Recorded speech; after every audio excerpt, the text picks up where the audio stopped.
There was once a young man who studied to become a poet. He wanted to be a poet by next Easter so that he could marry and earn his living from poetry, which he thought was just a matter of making things up. But he had no imagination. He firmly believed he had been born too late. Every subject had been used up before he had a chance at it, and there was nothing in the world left to write about. How happy were the people born 1,000 years ago, he sighed. Then it was an easy thing to be immortal. Even those who were born 100 years ago were lucky compared with me. They still had things left to make poems about. But now, every subject is worn out, and it's no use for me to try my pen on such threadbare stuff. He thought about it and worried about it, until he grew very thin and woebegone, the poor fellow. No doctor could help him, but there was one person who would know just the remedy he needed to set him right. She was a little old lady, wonderfully wise, who lived in a tiny gatehouse at the turnpike. She opened and closed the toll gate for everyone who rode by, but she was learned in the ways of the world. She was a clever woman who could do more than open a gate, and she knew far more than the doctor who drives in his own carriage and pays taxes. I must go to her, the young man said. He found her house small and tidy, but most uninteresting. Not a tree, not a flower, grew anywhere near it. There was a beehive by her door, very useful. There was a potato patch, very useful, and over the ditch, a blackthorn bush had flowered, now bearing fruit, very sour berries that puckered your mouth if you tasted them before frost. The young man thought to himself, "What a perfect picture this is of the commonplace times we live in." But at least it had set him thinking. He had found the flash of an idea at the old lady's doorway. "Write it down," she told him. "Crumbs are the same stuff that bread is made of. I know why you have come. You have no imagination, but you want to be a poet by Easter." "Everything has been written before I was born," he sighed. "Our times are not like the old days indeed. They aren't," the little old lady agreed. "In the old days, women like me, who knew dark secrets and how to cure by the use of strange herbs, were burned alive. In the old days, poets went about with empty stomachs and their clothes ragged and patched. Ours are excellent times, the best times of all. But your lack of imagination comes from not using your eyes and not using your ears and not saying your prayers at night. There are things all around you to write about, if you only knew how. You can find poetry in the earth, where it grows and flourishes. Whether you dip into the water of a running stream or a stagnant pool, you will find poetry. But first you must understand how to find it. You must learn how to catch the sunlight as it falls. Just try on my spectacles, listen through my ear trumpet, say your prayers, and please, for once in your life, stop thinking about yourself." That last request was asking almost too much of him. It was more than any woman, however wise and wonderful, should demand of a poet.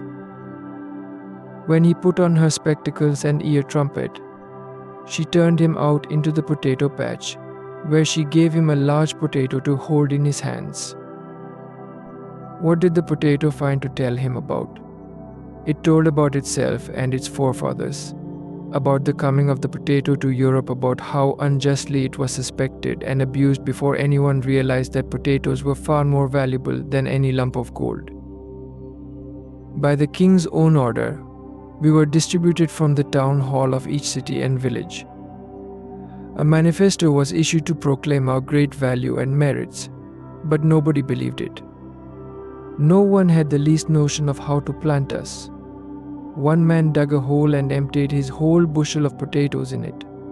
Another stuck them in the ground far apart from each other and waited for the potatoes to grow into trees so one could shake them off the branches. They saw us grow buds and flowers and watery fruit, but it all withered away. No one thought to look for our real fruit, the potatoes that lay out of sight in the ground. Ah yes, We suffered many abuses, at least our forefathers did, but it was all for the best. Now you know our story. That will do, the old lady said. Come and look at the blackthorn bush. We too, said the blackthorn, have many relations in the land from which the potatoes came, further north than where they grew. A party of bold Norsemen steered westerly from Norway through fogs and storms, till they came to an unknown land. Here, buried under snow and ice, they found grass and shrubs, and a bush with dark blueberries like the grapes that grow on the vine. These were blackthorn berries that ripen in the frost, the same as ours. So the country was called Vineland or Greenland, and sometimes Blackthorn Land. What a romantic story, the young man said. Now follow me, the little old lady told him, and she led him to the beehive. It seethed with life. When he looked inside it, he saw bees stationed in all the hallways, moving their wings like fans, so that the air would be fresh in every part of this great honey mill. That was their business. Other bees came in from the sunshine and flowers.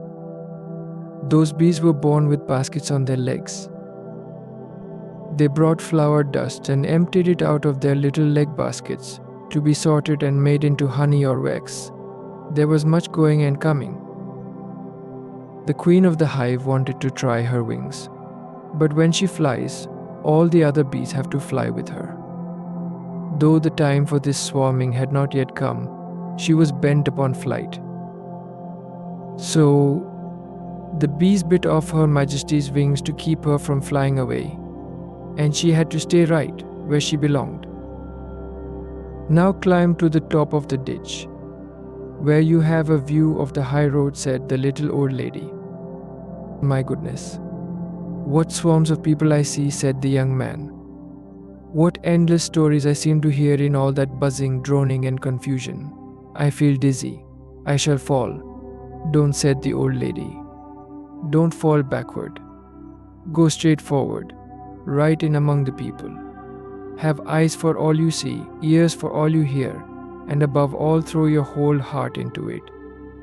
Soon you will find that you do have imagination, and you'll have many thoughts to write down. But before you go, you must give back my spectacles and ear trumpet. She took them from him. Now I can't see anything, the young man said. I can't even hear anything. In that case, you won't be a poet by Easter, the little old lady told him. Then when shall I be one, he asked her. Neither by Easter, nor yet by Whitsuntide. You have no knack for imagination. But how then shall I ever make my living from poetry? That you can do even before Lent. Write about those who write. To criticize their writing is to criticize them, but don't let that trouble you. The more critically you write, the more you'll earn, and you and your wife will eat cake every day. How she does imagine things, the young man thought, as he thanked her and said goodbye. But he did just as she told him. Since he could not be a poet himself, since he could not imagine, he took to writing criticism of all those who were poets. And he handled them with no light hand. All this was told me by the little old lady who knows what one may invent.